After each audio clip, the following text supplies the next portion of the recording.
राधा माधव कुंज बिहारी जय राधा माधव कुंज बिहारी राधा माधव कुंज बिहारी जय राधा माधव कुंज बिहारी गोपी जना वल्लभा गिरिवरधारी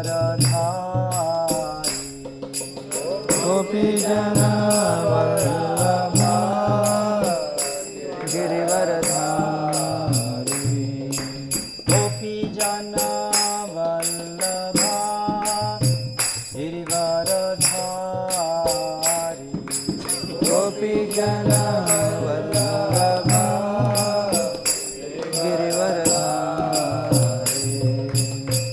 यशोदानंदन व्रज जनरंजन यशोदनन्दन व्रज जनरञ्जन यशोदानंदन व्रज जनरंजन यशोदनन्दन व्रज जनरञ्जन यामुना तीरवनचारी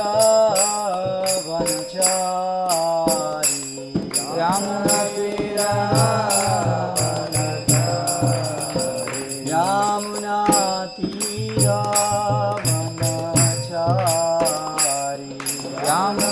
तीरवनचारी जय राधा माधव कुंज बिहारी जय राधा माधव कुंज बिहारी जय राधा माधव कुंज बिहारी जय राधा माधव कुंज बिहारी गोपी जन वल्लभा गिरिवरधारी गोपी जन वल्लभा यशोदानंदन व्रज जनरंजन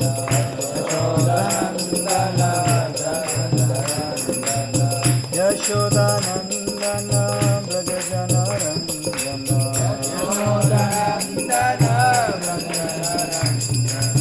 यामुना तीरवनचारी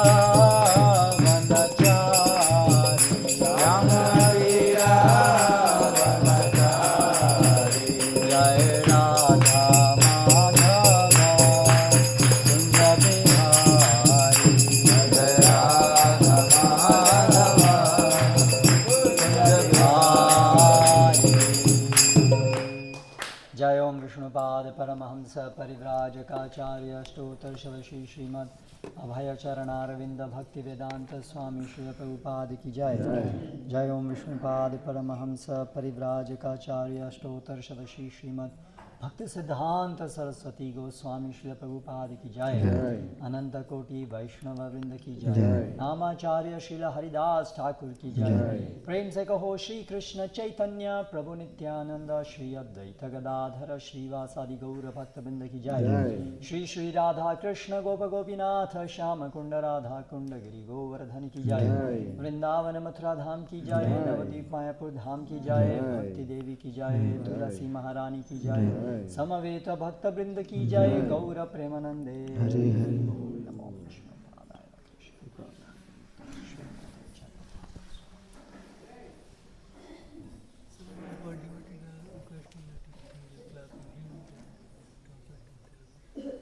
अच्छा ठीक है हाँ ठीक तो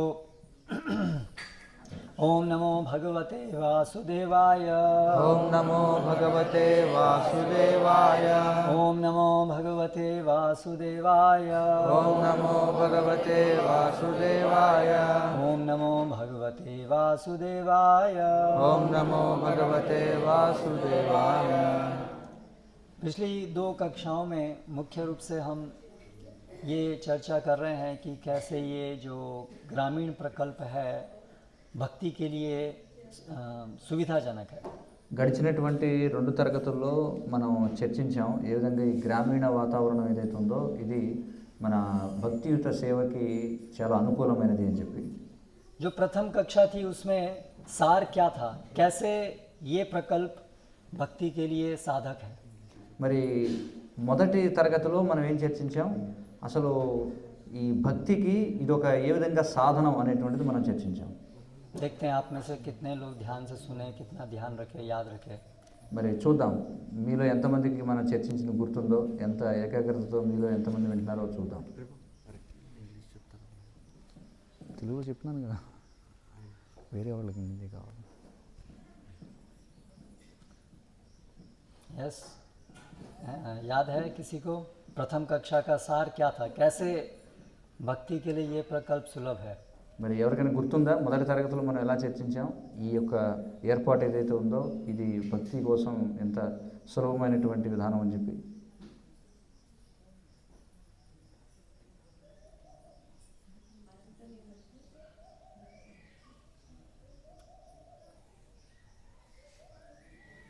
చేయొద్దండి ఎవరన్నా చెప్పేవాడు సమాధానం.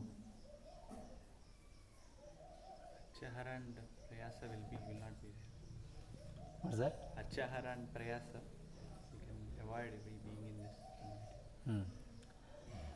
सार था कि ये जीवन भक्ति के लिए अनुकूल है और भक्ति का जो प्रथम चरण है शरणागति उसका महत्वपूर्ण अंग है अनुकूलस्य संकल्प प्रातिकूलस्य वर्जनम। మనం ఏం చర్చించాం, ఈ మానవ రూపంలోని జన్మ ఏదైతే ఉందో ఇది భక్తియుత సేవకి చాలా అనుకూలమైనటువంటిది. మరి శరణాగతి పొందాలి మన మానవ జన్మలో. మరి శరణాగతిలో మొదటి అంగం ఏమిటి అంటే అనుకూలస్య సంకల్ప, అంటే భక్తియుత సేవకి ఏదైతే అనుకూలమైనదో దాన్ని స్వీకరించడం, ఏదైతే ప్రతికూలమైనదో దాన్ని తిరస్కరించడం. तो भक्ति आरंभ करनी है तो हमें शरणागत होना होगा, शरणागत होना होगा तो अनुकूल प्रतिकूल का विचार करना होगा, अनुकूल प्रतिकूल का विचार करेंगे तो शहरी जीवन छोड़ के यहाँ पर आने की का संकल्प करेंगे. మరి భక్తియుత జీవనం ఎప్పుడు మొదలవుతుందంటే శరణాగతి పొందిన తర్వాతనే. మరి ఎప్పుడైతే మనం శరణాగతి గురించి మాట్లాడతామో అప్పుడు అనుకూలస్య సంకల్ప ప్రతికూలస్య వర్జనం అనేది చూస్తాం. మరి ఏదైతే అనుకూలమైనది స్వీకరించాలి, ప్రతికూలమైనది వదిలేయాలంటే అప్పుడు పట్టణ జీవితం ఏదైతే ఉందో అది భక్తియుత జీవనానికి ప్రతికూలమైనది కాబట్టి దాన్ని వదిలేయాల్సి ఉంటుంది. అలాగే మరి శరణాగతి అని అన్నప్పుడు ఏది అనుకూలం భక్తికి, ఏది అనుకూలం కాదనే విచారణ చేయాల్సి ఉంటుంది మనం. तो शिला प्रभुपाद की ये बड़ी योजना थी कि शहर और ये ग्रामीण प्रकल्प इन दोनों का सामंजस्य हो. మరి శ్రీల ప్రభుపాదుల వారి యొక్క ప్రణాళిక ఏమిటంటే ఈ పట్టణంలో జరిగేటువంటి ప్రచారం అలాగే ఈ గ్రామీణ వాతావరణంలో ఉన్నటువంటి వ్యవసాయ క్షేత్రాలు ఈ రెండింటి మధ్య కూడా అనుసంధానం అనేది ఉండాలనేది ప్రభుపాదుల వారి యొక్క కోరిక. क्योंकि आज अनेक लोग शहरों में रह रहे हैं, इसलिए शिला प्रभुपाद ने अपने केंद्र शहरों में बनाए जिससे लोग भक्तों के संपर्क में आ पाएँ. మరి శ్రీల ప్రభుపాదులు వారు ఎందుకు పట్టణాల్లో కేంద్రాలను ఏర్పాటు చేశారంటే ఈనాటి రోజుల్లో ఎక్కువ శాతం మంది పట్టణాల్లో జీవిస్తున్నారు కాబట్టి పట్టణంలో ఉన్న వాళ్ళకి భక్తుల యొక్క సాంగత్యం మనం కల్పించాలి కాబట్టి అందుకోసం పట్టణాల్లో కేంద్రాలను ప్రారంభించారు. और योजना ये है कि जैसे जैसे भक्त भक्ति में प्रवीण होंगे वे इच्छुक होंगे कि हम अनुकूल वातावरण को प्राप्त करें जिसमें भक्ति सुलभ है. మరి ఎప్పుడైతే సాధకులైనటువంటి వాళ్ళు కొంచెం పైకి వస్తూ ఉంటారో అప్పుడు వాళ్ళలో ఈ కోరిక పుట్టాలన్నమాట. ఏమిటంటే సరే మనం ఏదో చేస్తున్నాం కానీ మనం చేసేటువంటి భక్తికి అనుకూలమైనటువంటి వాతావరణంలోకి మనం వెళ్ళాలి అనే కోరిక వాళ్ళకి రావాలి పట్టణాల్లో ఉన్న వాళ్ళకి.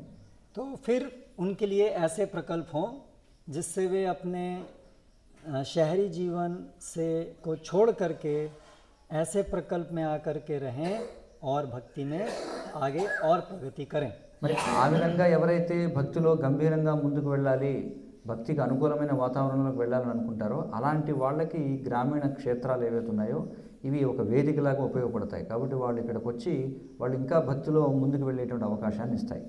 फिर जो कल सायंकाल की कक्षा थी उसमें हमने और गहराई से देखा कि न केवल भक्ति का आरंभ करने में शरणागति में ये प्रकल्प महत्वपूर्ण है, बल्कि अनर्थ निवृत्ति में भी ये प्रकल्प का बड़ा महत्व है. మరి నిన్నటి రోజున జరిగినటువంటి తరగతిలో మనం ఏం చర్చించామంటే ఈ గ్రామీణ వాతావరణం ఏదైతే ఉందో ఇది కేవలం భక్తియుత జీవనాన్ని గడపడానికి అనుకూలమైనది మాత్రమే కాదు, మరి అనర్థ నివృత్తి అనేది జరగాలంటే దానికి ఈ విధమైనటువంటి వాతావరణంలో జీవించాలనేది కూడా మనం చర్చించాం. अनर्थ निवृत्ति के बिना हम निष्ठा, रुचि, आसक्ति जो उच्च भक्ति की अवस्थाएं हैं उसको प्राप्त नहीं कर सकते. మరి అనర్థ నివృత్తి అనేది జరగకుండా పైన ఉన్నటువంటి నిష్ఠ, రుచి, ఆసక్తి అనేటువంటి తర్వాతి దశలు ఏవైతే ఉన్నాయో వాటిని మనం చేరుకోలేం. भक्ति के सारे अंग बड़े सरल हैं, लेकिन ये अनर्थ निवृत्ति कष्टमान कार्य है. మరి భక్తి యొక్క అంగాలు ఏవైతే ఉన్నాయో అన్ని సులభమే, కానీ అందులో ఈ అనర్థ నివృత్తి అనే దశ ఏదైతే ఉందో ఇది మాత్రం చాలా చాలా కష్టమైనది. तो उसके लिए बहुत गंभीरता से हमें विचार करना चाहिए कि कैसे हमारे अनर्थ हमसे छूटेंगे. మరి దానికోసం మనం చాలా గంభీరంగా మనం ఆలోచన చేయాలన్నమాట. ఏ విధంగా మన అనర్థాల నుంచి మనం బయటపడగలం అనేది.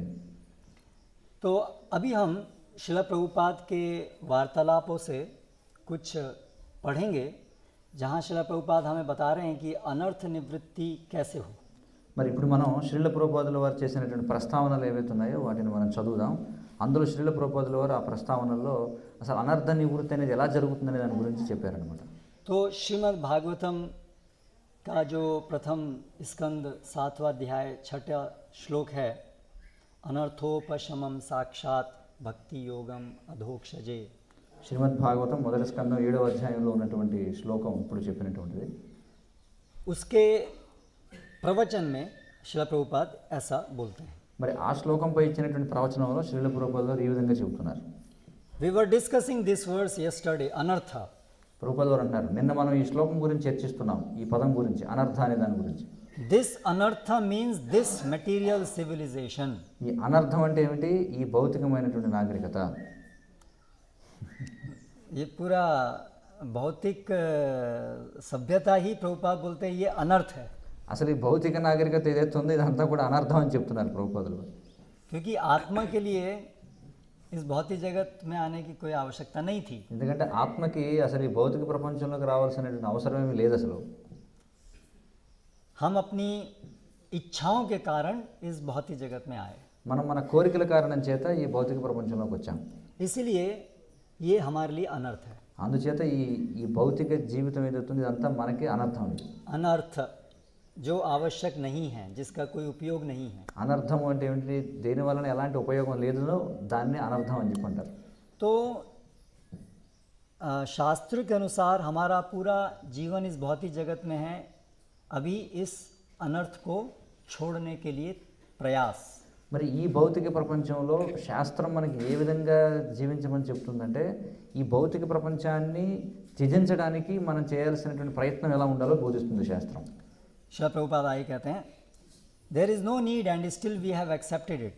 శ్రీల ప్రభుపాదులు ఇంకా ముందుకు చెప్తున్నారు. ఏమన్నారంటే అసలు ఈ భౌతిక జీవనం యొక్క అవసరం లేదు, అయినా మనం స్వీకరించాం దీన్ని. दैट इज़ कॉल्ड अनर्थ, मीनिंगलेस. దీన్ని ఏమంటారు? అనర్థం అంటే ఉపయోగం లేనిది అని చెప్పంటారు. So there are hundreds and thousands of anarthas. మరి వందల వేల అనర్థాలు ఉన్నాయి.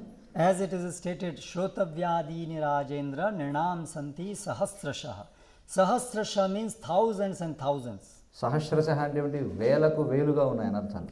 Because we have created anartha, unnecessary necessities of life, therefore we have to know, we have to learn, we have to teach so many unwanted things. కాబట్టి మనం ఈ అనర్థాన్ని స్వీకరించడం వల్ల మనం ఎన్నో అవసరం లేనటువంటి వాటిని వినాల్సి వస్తుంది, నేర్చుకోవాల్సి వస్తుంది, బోధించాల్సి వస్తుంది. Now Srila Prabhupada is explaining this whole material existence is anartha, and on top of that, in the modern times, we have increased these anarthas many folds. Srila ప్రభుపాదులు ఏమంటున్నారు? మనం ఈ అనర్థాలను స్వీకరించాం, కానీ ఆధునిక కాలంలో ఈ అనవసరమైనటువంటివి ఏవైతే ఉన్నాయో వాటిని మరింతగా పెంచేసుకున్నాం అనర్థాలను. So what Srila Prabhupada is telling, what is those anarthas that we have created in this modern time? మరి శ్రీల ప్రభుపాదుల వారు మనం తయారు చేసుకునేటువంటి అనర్థాలు ఈ ఆధునిక కాలంలో ఏమిటని చెప్తున్నారు? Anyone heard carefully? ఎవరైనా జాగ్రత్తగా విన్నారా శ్రీల ప్రభుపాదుల వారు ఏం చెప్పారు?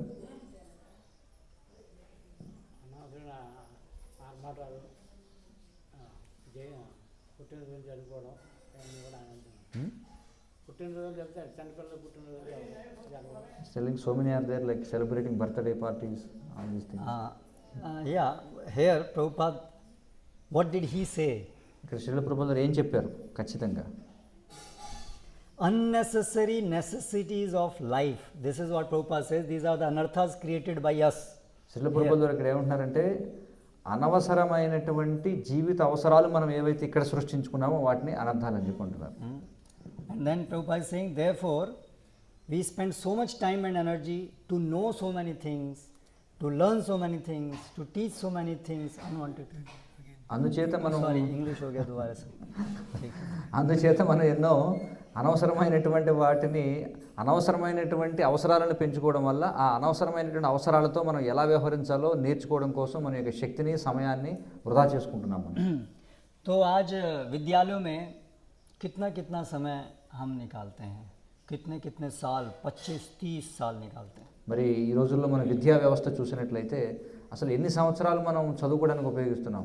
ఏమిటి 25 సంవత్సరాలు 35 సంవత్సరాలు గడుపుతున్నారు చదువుకోవడానికి. और उसके बाद में क्या होता है, क्या किस लिए इतना समय निकालते हैं कि उसके बाद में जॉब मिले. మరి ఇంత సమయం ఎందుకు చదువుతారు? ఏమిటంటే ఉద్యోగం దొరుకుతుందని. और जॉब क्यों? क्योंकि उससे पैसा मिले. ఎందుకు ఉద్యోగం? డబ్బులు సంపాదించవచ్చని. पैसा क्यों चाहिए? డబ్బులు ఎందుకు అవసరం? अनाज के लिए. దేనికోసం? మనకి लेकिन अनाज तो हमारे बच्चे 10, 12 साल, 13 साल, 14 साल की उम्र में बिना स्कूल जाए अनाज उत्पन्न कर लेते हैं. ఎందుకంటే ధాన్యం కోసం, ఆహారం కోసం. కానీ ఇక్కడ మనం చూస్తే ఇక్కడ 12 సంవత్సరాలు 13 సంవత్సరాల పిల్లలు వాళ్ళు స్కూల్కి వెళ్లకుండానే వాళ్ళు ఆహారాన్ని ఉత్పన్నం చేసేస్తున్నారు. तो कान को सीधा पकड़ने की जगह ऐसा पकड़ने की जरूरत क्या है? మరి చెవిని నేరుగా ఇలా పట్టుకోవచ్చు, కానీ ఇలా పట్టుకోవాల్సిన అవసరం ఉంది. क्यों? क्योंकि बहुत सारी हमें अनावश्यक चीज़ें चाहिए, उसके लिए जॉब करना हो, क्योंकि फैक्ट्री चाहिए, उसमें बहुत सारी चीज़ें बनाएं. लेकिन अगर वो सब चीज़ें तो अनावश्यक हैं, वो नहीं चाहिए, तो सीधा सीधा अनाज उगाना, दूध हम सीख सकते हैं और जीवन बहुत सरल कर सकते हैं. మరి అనవసరమైనటువంటి అవసరాలు ఏవైతే మనం సృష్టించుకుంటున్నామో ఆ అనవసరమైనటువంటి అవసరాలను ఉత్పత్తి చేయడం కోసం మనం సమయాన్ని అంతటినీ కూడా జీవితాన్ని అంతా కూడా వృధా చేస్తున్నాం. దానికంటే ఈ అనవసరమైనటువంటివన్నీ కూడా త్యజించి ఏవైతే నిజంగా జీవితానికి నిత్యావశ్యకాలు వాటిని మాత్రమే మనం నేరుగా పండించుకుంటే పాలు లేదా ఆహారం ఇవన్నీ దొరుకుతాయి, సరిపోతుంది మన జీవితానికి. Prabhupada I कहते हैं simple thing, just like we require some food that is essential. ఎలాగంటే శ్రీల ప్రభుపాదుల వారు ఇంకా ముందు చెప్తున్నారు, ఎలాగంటే మనకి ఆహారం కావాలి, చాలా సరళమైన విషయం, మనకి ఆహారం కావాలి కదా. I think I have told you in Hindi. तो सरल चीज़ है कि हमें खाने की खाद्य पदार्थ की आवश्यकता है. సరళమైనటువంటి విషయం ఏంటంటే మనం తినాలి, కాబట్టి తినడానికి మనకి పదార్థాలు కావాలి. तो ये खाद्य पदार्थ आवश्यक है. మరి తినాల్సినటువంటి పదార్థం మనకు అవసరం. हम खाद्य पदार्थ के बिना जीवित नहीं रह सकते. మనం ఆహారం లేకుండా మనం జీవించలేము, वो संभव नहीं है. అది అసంభవం. तो कृष्ण बहुत सरल तरीका दे रहे हैं. అందుకే కృష్ణుడు చాలా సరళమైనటువంటి విధానాన్ని ఇస్తున్నాడు. अन्नाद भवन्ति भूतानि, అన్నాద్ భవంతి భూతాని. यदि पर्याप्त मात्रा में अन्न होगा, खाद्य पदार्थ होंगे, तो सब लोग बहुत संतुष्टि से रह सकते हैं. ఎంత అవసరమో తినడానికి అంత ఆహారం కనుక మనకి లభించేటట్టయితే ప్రతి జీవి కూడా సంతృప్తిగా జీవించగలడు, जानवर भी और मनुष्य भी. జంతువులు మనుషులు కూడా. अगर हम पर्याप्त मात्रा में अन्न ग्रहण करेंगे तो हम आराम से संतुष्टि से रह सकते हैं. మనం అవసరమైనంత మోతాదులో ఆహారాన్ని తీసుకోగలిగితే మనం సంతృప్తిగా జీవించగలం. अन्नाद भवन्ति भूतानि, भवन्ति अर्थ का अर्थ है कि वे उनका पोषण होगा. భవంతి అంటే అర్థం ఏమిటి? ఎంతైతే పోషించుకోవడానికి అవసరమో అంత దాన్ని భవంతి అని చెప్పంటారు. वो स्वस्थ बनेगा. అంటే ఆరోగ్యవంతంగా జీవించడానికి ఎంత ఆహారం అవసరం అంత. वो बहुत मजबूत बनेगा అతడు బలాన్ని పొందుతాడు ఆహారాన్ని స్వీకరించడం ద్వారా. और वो बहुत अच्छे से सोच पाएगा, అలాగే అతడు చక్కగా ఆలోచించగలుగుతాడు वो ఆహారం बहुत తీసుకొని. अच्छे से कार्य कर पाएगा. అలాగే అతడు చక్కగా పనులు చేయగలుగుతాడు. तो इसलिए अन्न की आवश्यकता है. అందుకే వీటన్నిటికీ అన్నం అనేది మనకు కావాలి. लेकिन सरल तरीका क्या है अन्न उत्पादन करने का? మరి సరళమైనటువంటి విధానం ఏమిటి అంటే అన్నాన్ని ఉత్పాదన చేయడం. वो भी दिया गया है कि पर्जन्याद अन्न संभवा, अगर पर्याप्त वर्षा होगी तो आसानी से अन्न उत्पादन होगा. మరి ఆ అన్నాన్ని ఎలా ఉత్పాదన చేయాలి చాలా సులభంగా అంటే అది కూడా ఇక్కడ చెప్పారు. పర్జన్యాదన్న సంభవ అంటే సుభిక్షంగా వర్షాలు కురిచినట్టయితే అప్పుడు అన్నం అనేది ఉత్పన్నమవుతుంది. जैसे ये वर्षा पर्याप्त मात्रा में हुई है, हर जगह हरियाली है. ఎలాగంటే మనకి అన్ని చోట్ల కూడా వర్షం కురిసింది అంటే అక్కడ ఆ సమయంలో చెప్తున్నారు అన్ని చోట్ల ఇప్పుడు వర్షం కురిసింది కాబట్టి అంతా కూడా పచ్చదనం ఉంది. हर जगह हरियाली है मतलब जानवरों के लिए पर्याप्त खाना है. మరి అన్ని చోట్ల పచ్చదనం ఉంది అంటే పశువులకి కావాల్సినంత ఆహారం దొరుకుతుంది అని. और यदि जो भूमि है वो बहुत मृदु है, सॉफ्ट, तो आसानी से हम उसको खेड़ सकते हैं, क्या बोलेंगे. కాబట్టి నేల అనేది మెత్తగా మృదువుగా ఉందనుకోండి అప్పుడు చాలా సులభంగా మనం దాన్ని దున్నగలుగుతాం. और फिर आसानी से खाद्य पदार्थ उत्पन्न कर सकते हैं. ఆ విధంగా చాలా సులభంగా మనం కావాల్సినటువంటి ఆహారాన్ని పండించుకోగలుగుతాం. इसीलिए वर्षा की आवश्यकता है. అందుకే వర్షం యొక్క అవసరం ఉంది. और वर्षा कैसे होगी? మరి వర్షం ఎలా కురుస్తుంది? यज्ञात भवन्ति पर्जन्या, यज्ञ करने से वर्षा होगी. యజ్ఞం చేయడం వల్ల వర్షం కురుస్తుంది.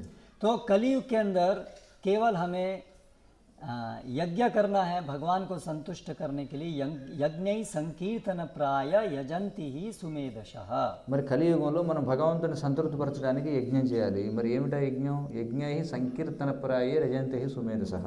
तो हम अनेक जगह देखते हैं कि हम संकीर्तन यज्ञ करते हैं, जगह बहुत शुष्क थी, ड्राई, और फिर वर्षा हुई और सब हरा हो गया.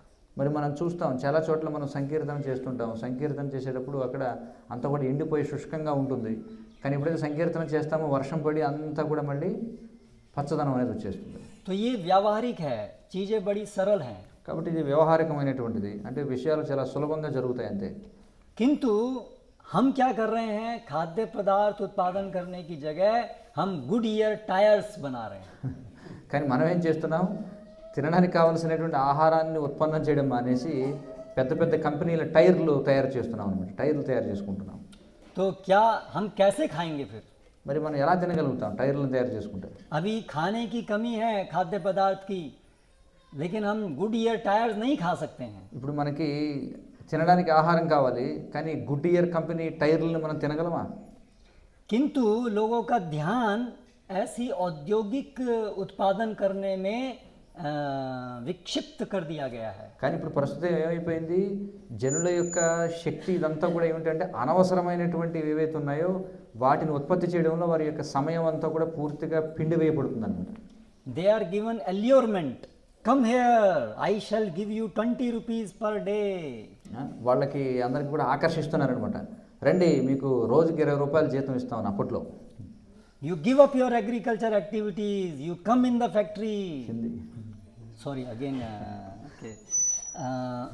इधर आओ, मैं तुम्हें 20 रुपए दूंगा और ये अपनी खेती छोड़ दो और फैक्ट्री में आ जाओ. కాబట్టి వాళ్ళందరికీ ఏం ప్రచారం చేస్తున్నారు, మీరు పొలం పనులు వదిలిపెట్టేయండి, మీకు రోజుకి 20 రూపాయలు జీతం ఇస్తాం, వచ్చి కర్మాగారాల్లో పని చేయండి అని చెప్తున్నారు. टायर ट्यूब बनाओ, लोहे के यंत्र बनाओ, వచ్చి టైర్లు తయారు చేయండి లేకపోతే లోహపు యంత్రాలు తయారు చేయండి అని ప్రచారం చేస్తున్నారు. और ऐसे बहुत तरीके से गांवों से लोगों को शहर में विस्थापित किया जाता है. ఇలా అనేకమైనటువంటి విధానాల్లో గ్రామాల నుండి పట్టణాలకి జనాన్ని లాక్కెళ్ళిపోతున్నారు. तो इस प्रकार से हम भगवान कृष्ण के आदेशों का उल्लंघन कर रहे हैं. కాబట్టి ఈ విధంగా మనం ఏం చేస్తున్నాం, శ్రీకృష్ణ భగవానుని యొక్క ఆదేశాలను మనం ఉల్లంఘిస్తున్నాం. भगवान कृष्ण ने बोला खाना उगाओ, लेकिन हम व्यर्थ की चीज़ें उगा रहे हैं. కృష్ణుడు ఏం చెప్పాడు, ఆహారాన్ని పండించండి అని చెప్పాడు. కానీ మనం ఏం చేస్తున్నాం, పనికిరానటువంటి వస్తువులను మనం పండిస్తున్నాం. और इसीलिए आप परेशान हैं. అందుకే మీరు దిగులుగా ఉన్నారు. कृष्ण बहुत अच्छी सलाह दे रहे हैं. కృష్ణుడు మంచి సలహా ఇస్తున్నాడు. अन्नाद भवन्ति भूतानि, అన్నాద్భవంతి భూతాని అని. आप पर्याप्त मात्रा में सब जगह पर अनाज उत्पन्न करें। మీరు సరైనటువంటి మోతాదులో ఎంత అయితే అవసరమో అంతగా ఆహారాన్ని పండించండి అని చెప్తున్నాడు. तो इस तरह से आप देख सकते हैं श्रील प्रभुपाद कितने सरल तरीके से पूरा सार, जीने का सार कैसे जीना चाहिए बता रहे हैं। కాబట్టి ఈ విధంగా మనం చూడొచ్చు, చాలా సరళంగా శ్రీల ప్రభుపాదుల వారు మనం బతకడానికి చాలా సులభమైనటువంటి విధానాన్ని ఏ విధంగా చెప్తున్నారు అనేది. तो भगवान ने इस भौतिक जगत में हम उनको भूल के आए, लेकिन सरल व्यवस्था की है कि कैसे हम अपना जीवन निर्वाह कर सकते हैं। సరే, మనం భగవంతుని మర్చిపోయి ఇక్కడికి వచ్చాం, కానీ మనం చాలా సులభంగా మన జీవితాన్ని ఎలా గడపాలనే దానికి భగవంతుడికి ఏర్పాటు ఇచ్చాడు. किंतु भगवान की आदेशों की परवाह न करने के कारण हम उस सरल योजना को न समझ करके जटिल योजनाएं बनाने में लगे। ఎందుకంటే మనం భగవంతుని యొక్క ఏవైతే ఏర్పాట్లు ఉన్నాయో వాటిని అర్థం చేసుకోకపోవడం చేత మనం ఏం చేస్తున్నాం, చాలా జటిలమైనటువంటి ఏర్పాట్లు మనం చేసుకుంటున్నాం అనమాట జీవన విధానానికి. तो जो ये बड़े बड़े शहर हैं, विशेष रूप से बॉम्बे, दिल्ली, ऐसे विजयनगरम, विजयवाड़ा, और अगर स्ट्राइक हो जाए, ट्रांसपोर्ट स्ट्राइक 4 दिन 5 दिन, तो सब लोगों को खाना, दूध, सबका समस्या हो जाए। మరి పెద్ద పెద్ద పట్టణాలు ఏవైతే ఉన్నాయో, బాంబే, కలకత్తా, ఢిల్లీ, లేకపోతే విజయవాడ లాంటి పట్టణాల్లో 2-3 రోజులు వ్యవస్థ ఆగిపోయింది అనుకోండి, అందరికీ ఆహారం ఏవి దొరకవు, జీవన అవసరాలు. और बहुत संभावना है, स्ट्राइक कभी भी हो सकती है, झगड़ा तो होता रहता है। ఎందుకంటే ఇప్పుడు గొడవలు జరుగుతుంటాయి కాబట్టి ఎప్పుడైనా బంద్ జరగవచ్చు. तो देखिए, इतनी आधारभूत चीज़ खाना, उसको हमने इतना जटिल बना दिया कि इतने लोगों के ऊपर वो निर्भर है कि कहीं भी कुछ समस्या हुई तो हमें खाना नहीं मिलेगा। చూడండి, ఎంత ముఖ్యమైనటువంటి విషయం ఏమిటిది ఆహారం అనేది. దీన్ని మనం ఎంత సంక్లిష్టం చేసుకున్నామంటే చాలామంది మీద ఆధారపడిపోతున్నాం. ఎంత ముఖ్యమైనటువంటి దానికి ఎంతో పెద్ద సంక్లిష్టమైనటువంటి వ్యవస్థలపైన మనం ఆధారపడిపోతున్నాం అనమాట. जब हम गांव में रह रहे हैं, अपनी खेती है, तो ऐसी कोई आपातकालीन स्थिति उत्पन्न होने की संभावनाएं बहुत कम है। ఎప్పుడైతే మన గ్రామాల్లో జీవిస్తుంటామో, మనం వ్యవసాయం చేసుకుంటూ ఉంటామో, అప్పుడు ఈ విధమైనటువంటి అత్యవసర స్థితి రావడం అనేది అసలు అసంభవం అన్నమాట.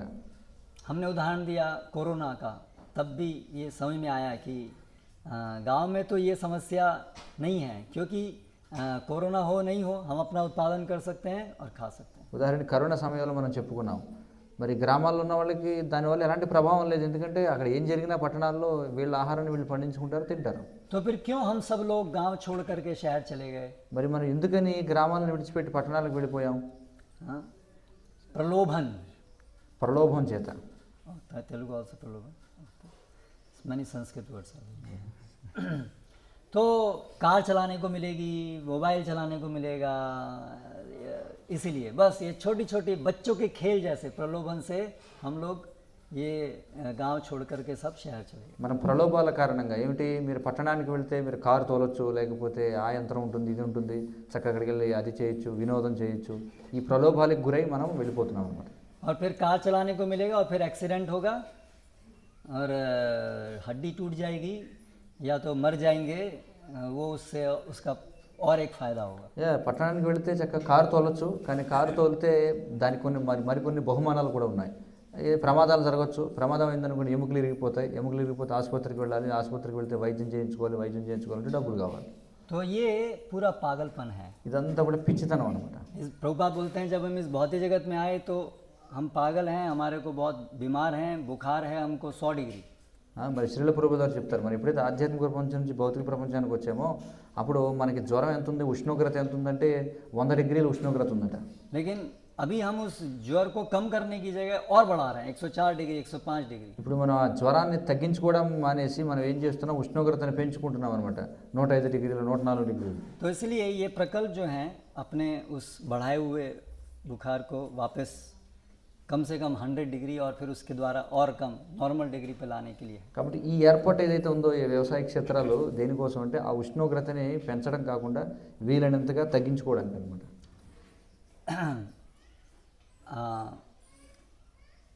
अभी और आगे दूसरा एक वार्तालाप पढ़ते हैं। ఇక మరొక ప్రస్తావన మనం చూద్దాం.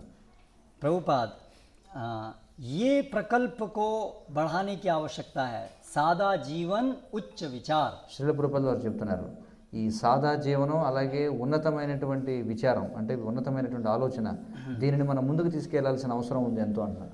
उनके एक शिष्य कहते हैं कि यस जी, वो जो न्यू वृंदावन एक प्रकल्प, पहला प्रकल्प प्रभुपाद जी ने जो शुरू किया था ऐसा ग्रामीण, वो न्यू वृंदावन उसका नाम दिया। तो भक्त कह रहे हैं कि जी प्रभुपाद, हम ये जो नया न्यू वृंदावन की जो वीडियो है उसको लेके हम सब कॉलेजेस में जाएंगे और सबको दिखाएंगे एक व्यावहारिक उदाहरण। అయితే శ్రీల ప్రభుపాదుల వారు మొట్టమొదట స్థాపించినటువంటి వ్యవసాయ క్షేత్ర సముదాయం ఏమిటంటే నవబృందావనం అనేటువంటిది ఉంది పాశ్చాత్య దేశాల్లో. అయితే ఒక శిష్యుడు అంటున్నాడు అనమాట, అవును ప్రభుపాద, మేము ఈ నవబృందావనంలో జరుగుతున్నటువంటి కార్యకలాపాలు ఏవైతే ఉన్నాయో వాటికి సంబంధించినటువంటి ఒక చలనచిత్రాన్ని మేము మొత్తం అన్ని కళాశాలలకు తిరిగి అక్కడ అందరికీ కూడా చూపిస్తాము అని చెప్పి అన్నాడు. प्रभुपाद कहते हैं ये बहुत नेस्टी, हिंदी हैं नहीं, भद्दा नहीं, नेस्टी, बहुत खराब सभ्यता है। हम व्यर्थ में जीवन की आवश्यकताओं को बढ़ा रहे हैं, अनर्थों को बढ़ा रहे हैं। మరి మనం జీవనంలోని అనర్థాలను పెంచుకుంటూ ఉన్నాం. ఇది చాలా హేయమైనటువంటి ఒక కార్యక్రమం అని చెప్పుకుంటున్నారు. तो बहुत महत्वपूर्ण है ये आधुनिक सभ्यता। प्रभुपाद कहते हैं अनर्थ प्रवृत्ति सभ्यता। एक है अनर्थ निवृत्ति, अनर्थ कम करने वाली, लेकिन ये है अनर्थ बढ़ाने वाली सभ्यता। శ్రీల ప్రభుపాదులు ఈ నాగరికత గురించి, ఈ సంఘం గురించి ఏమంటారంటే ఇది అనర్థ నివృత్తి సభ్యత కాదు, ఇది అనర్థ ప్రవృత్తి నాగరికత, అంటే అనర్థాలను పెంచుకునేటువంటి జీవన విధానం అని చెప్పుకుంటున్నారు. प्रभुपाद के एक और शिष्य कहते हैं, प्रभुपाद अगर ये चीज़ें आपने हमें 8-10 साल पहले कही होती तो हम उनको समझ नहीं पाते। శిష్యులు అంటున్నారు, ఏమంటున్నారంటే ప్రభుపాద, ఒకవేళ ఇప్పుడు మీరు దేని గురించి అయితే చెప్పారో అది ఒక 8-10 సంవత్సరాల క్రితం చెప్పుంటే మేము అర్థం చేసుకుని ఉండకపోయేవాళ్ళం అని చెప్పన్నారు. तो हम देखते हैं कि प्रभुपाद जब पहले गए तो उन्होंने पहले बेसिक आधारभूत हरे कृष्णा जप करना, कृष्ण कॉन्शियसनेस, ये सिखाया। శ్రీల ప్రభుపాదుల వారు ఆరంభ కాలంలో అక్కడికి వెళ్ళినప్పుడు ప్రాథమికమైనటువంటి విషయాలు చెప్పారు, అంటే హరే కృష్ణ జపించడం, వీటి గురించి చెప్పారు. और फिर धीरे धीरे श्रील प्रभुपाद ने भक्तों को कैसे जीवन जीना चाहिए, ये इस प्रकार के ग्रामीण जीवन में हमें जीना चाहिए, वो सिखाया। క్రమక్రమంగా శ్రీల ప్రభుపాదుల వారు తర్వాత ఏం చేశారంటే మనం ఈ విధమైనటువంటి గ్రామీణ వాతావరణంలో ఏ విధంగా జీవించాలో బోధించారు. लेकिन आप देखिए, हमको अभी प्रभुपाद जी आरंभ किए हुए 50 साल से भी अधिक हो गए, लेकिन अभी भी हमारी संस्था के अंदर हम लोग जीना नहीं सीखे।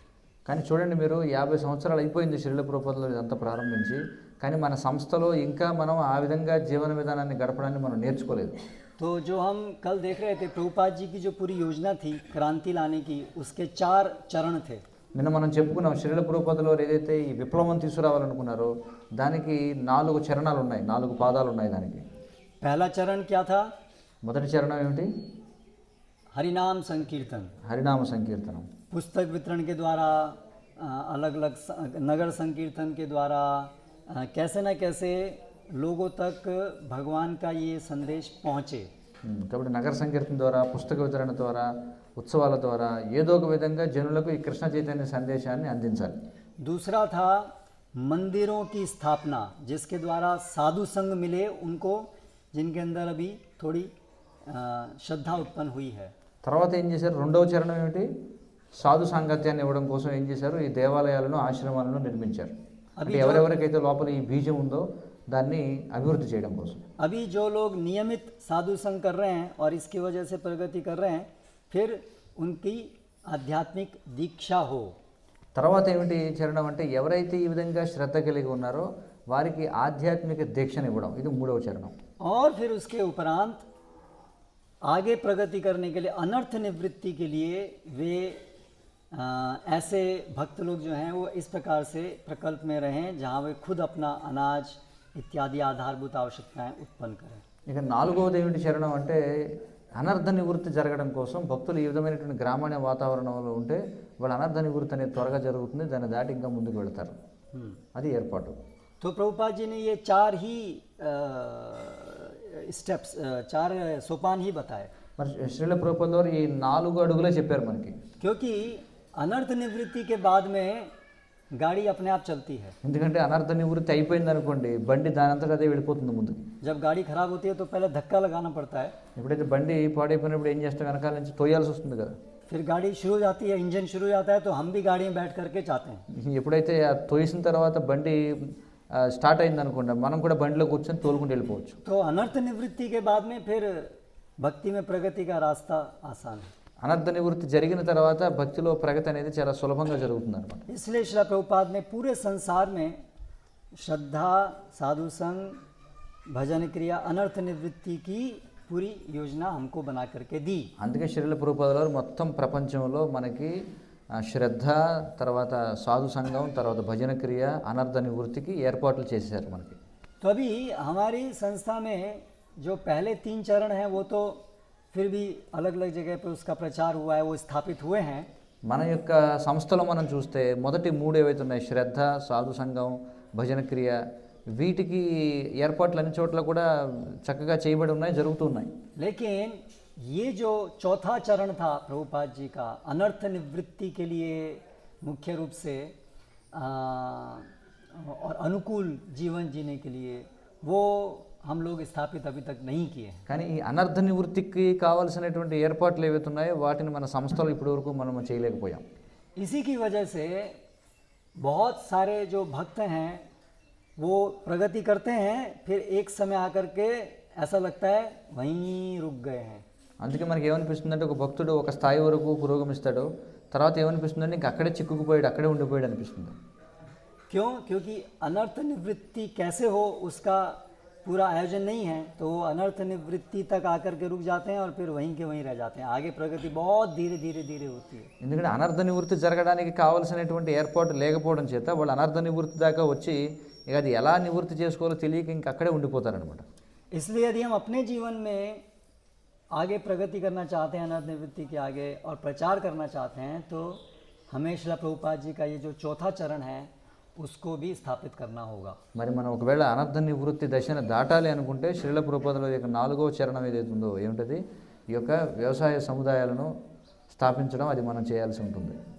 प्रभुपाद आए कहते हैं, శ్రీల ప్రభుపాదులు ఇంకా ముందుకు వెళ్ళి చెప్తున్నారు, अभी ये जो विद्युत से जलने वाली जो बल्ब हैं, लाइट हैं, उसको अगर हम देखें శ్రీల ప్రభుపాదులు అంటున్నారు, ఒకవేళ మనం ఈ విద్యుత్తుతో వెలిగేటువంటి దీపం ఏదైతే ఉందో దాన్ని మనం చూసినట్లయితే, तो उसको हम इस प्रकाश को हम बड़े ही सरल तरीके से कैस्टर को उगा करके उससे ये प्रकाश कर सकते थे। శ్రీల ప్రభుపాదులు ఏమంటారు, ఈ విద్యుత్ బల్బు ద్వారా ఏదైతే వెలుగు వస్తుందో దానిని మనం చాలా సులభంగా ఆముదాన్ని పండించి దానితో దీపం వెలిగించుకోవడం ద్వారా ఆ వెలుగుని మనం పొందొచ్చు చాలా సులభంగా. अभी ये जो प्रकाश लाइट आती है, इलेक्ट्रिसिटी, वो पेट्रोलियम से आती है। ఇప్పుడు ఏదైతే విద్యుత్తు మనం పొందుతున్నామో అది పెట్రోల్ ద్వారా వస్తుంది. पेट्रोल कहाँ से आता है? మరి పెట్రోల్ ఎక్కడి నుంచి వస్తుంది? भूमि से ही आता है। భూమి నుంచి వస్తుంది. तो वो भी भूमि से आता है, कैस्टर भी भूमि से आता है। మరి పెట్రోల్ కూడా భూమి నుండి వస్తుంది, ఆముదం కూడా భూమి నుండి వస్తుంది. लेकिन उसके लिए पेट्रोल प्राप्त करने के लिए आपको बहुत मशीनें चलानी पड़ेंगी और बिजली उत्पन्न करनी पड़ेगी। మరి మీరు పెట్రోల్ తోడాలంటే భూమిలోంచి దానికి పెద్ద పెద్ద యంత్రాలను సృష్టించాలి, పెద్ద పెద్ద ప్రయాస చేయాలన్నమాట. और जैसे ही ये पेट्रोल की सप्लाई बंद हो गई, हर चीज़ रुक जाएगी। కానీ ఎప్పుడైతే ఈ పెట్రోల్ యొక్క సరఫరా ఆగిపోతుందో అన్నీ ఎక్కడికక్కడ ఆగిపోతాయి అన్నమాట. और इस पेट्रोल के लिए आपको समुद्र के बीच में जाना पड़ेगा और वहाँ पर बोरिंग करना पड़ेगा और इस प्रकार से बड़ा उग्र कर्म करना होगा। మరి ఈ పెట్రోల్ తోడడం కోసం మీరు సముద్రం మధ్యలోకి వెళ్ళి అక్కడ బోరేసి అందులోంచి మీరు పెట్రోల్ బయటికి లాగాల్సి ఉంటుంది. ఇది అంతా కూడా పెద్ద ఉగ్రకరం అనమాట. इसके स्थान पे आप कैस्टर सीड उगा सकते हैं, उसका तेल निकाल सकते हैं, उसको एक पात्र में रख सकते हैं, एक बत्ती रख सकते हैं और प्रकाश हो गया। దాని స్థానే మీరు మరొక పని ఏం చేయొచ్చు, చక్కగా మీరు ఆముదం పండించవచ్చు. ఆముదపు గింజలు, ఎండిపోయిన గింజల్ని మీరు దాన్ని గానుగాడితే ఆముదపు తైలం వస్తుంది. ఆ తైలాన్ని ఒక చిన్న దీపంలో వేసి ఒక ఒత్తేసి దాన్ని వెలిగిస్తే దీపం వెలుగు వస్తుంది కదా. तो अगर मान भी लिया जाए कि ये जो विद्युत से जो प्रकाश है वो ज़्यादा बड़ा प्रकाश है, किंतु ये केवल एक आवश्यकता नहीं, ऐसी हजारों आवश्यकताएं हैं जो हमने इस प्रकार से बनाई हैं। అయితే మనం అనుకోవచ్చు మరి విద్యుత్ బల్బు వాడడం వల్ల చాలా ఎక్కువ ప్రకాశం వస్తుంది కదా అని. కానీ ఇది ఒక్కటే అవసరం కాదు, మనం ఇలాంటివి అనేకమైనటువంటి అవసరాలను పెంచేసుకున్నాం దీని మీద ఆధారంగా. ये जो तेल से दीपक जलाने से अच्छा प्रकाश प्राप्त करने के लिए कितना अधिक मेहनत हमें करना पड़ता है. మరి మనం ఈ తైలం ద్వారా దీపం వెలిగించుకుంటే వచ్చేటువంటి దీపాన్ని భర్తీ చేసి మనం వెలుగును తీసుకురావడానికి మనం ఎంత ప్రయాస చేయాల్సి వస్తుంది. समुद्र के बीच में जा करके गड्ढा करके वहाँ से तेल निकालना पड़ता है. సముద్రపు మధ్యలోకి వెళ్ళి అక్కడ గొయ్యి తీసి అందులోంచి తోడాల్సి వస్తుంది తైలాన్ని. और उसके कारण जो जीवन का वास्तविक कर्तव्य कार्य है वो रह जाता है. మరి దీనివల్ల ఏమవుతుంది, ఈ పనిలో నిమగ్నమై జీవితపు అసలైనటువంటి కర్తవ్యం ఏదైతే ఉందో దాన్ని మనం వదిలేస్తున్నాం. जो मनुष्य जीवन की बुद्धि और शक्ति मिली थी वो आत्म साक्षात्कार के लिए थी. ఎందుకంటే మానవ జన్మలో మనకి ఏదైతే బుద్ధి మేధస్సు ఇవ్వబడ్డాయో అది ఆత్మ సాక్షాత్కారం కోసం భగవంతుడు మనకి ఇచ్చాడు. हर योनि में हम बार बार जन्म लेते हैं, बार बार मरते हैं. మనం ప్రతి జీవజాతిలోనూ మళ్ళీ మళ్ళీ పుడుతుంటాం, మళ్ళీ మళ్ళీ మరణిస్తూ ఉంటాం. ये आपकी समस्या है ఇది మీ యొక్క సమస్య. और ये मनुष्य जीवन में सुलझानी थी. మరి ఈ సమస్యని మనం మానవ జన్మలో పరిష్కరించుకోవాల్సి ఉంది. मनुष्य की उन्नत बुद्धि है, लेकिन वो उस बुद्धि का उपयोग तेल के दीपक को अच्छा करके इलेक्ट्रिक लैम्प बनाने में लगा हुआ है. మరి మనిషికి ఏదైతే ఆత్మ సాక్షాత్కారం కోసం ఇవ్వబడినటువంటి బుద్ధి మేధస్సు ఉన్నాయో దానిని మనిషి ఏం చేస్తున్నాడు, దీపం ద్వారా కూడా వచ్చేటువంటి వెలుగును మెరుగుపరచడం కోసం విద్యుత్ బల్బును తయారు చేయడం కోసం వృధా చేసుకుంటున్నాడు. समझने की कोशिश कीजिए उसमें क्या प्रगति हुई. మరి అర్థం చేసుకోవడానికి ప్రయత్నం చేయండి, ఇందులో ఏమిటి ప్రగతి మనం సాధించింది. वो तेल के दीपक से बिजली का दीपक बनाने में आपके जीवन का वास्तविक कार्य रह गया. మరి ఈ తైలం ద్వారా వెలిగేటువంటి దీపం నుంచి విద్యుత్ దీపానికి అభివృద్ధి చేయడానికి ఈ మధ్యలో మీ జీవితం యొక్క అసలైనటువంటి లక్ష్యం ఏదైతే ఉందో అది మీరు కోల్పోతున్నారు. आप अपने को ही खो दिए మీరు మిమ్మల్ని మీరే కోల్పోతున్నారు. और ऐसी सभ्यता चल रही है. మరి ఇప్పుడు జరిగే నాగరికత ఇలాంటిదే. इसको कहते हैं माया. దీనినే మాయా అంటారు. कुछ मनगढ़ंत सुख के लिए आपने जीवन के लक्ष्य को ही गंवा दिया. అంటే మీరు ఏదో కొన్ని మానసికంగా కల్పించుకున్నటువంటి సౌఖ్యాల కోసం మీరు అసలు జీవన ప్రయోజనాన్ని మీరు పూర్తిగా వదిలేశారు, కోల్పోయారు. समझने में थोड़ी मुश्किल है लेकिन यही तथ्य है.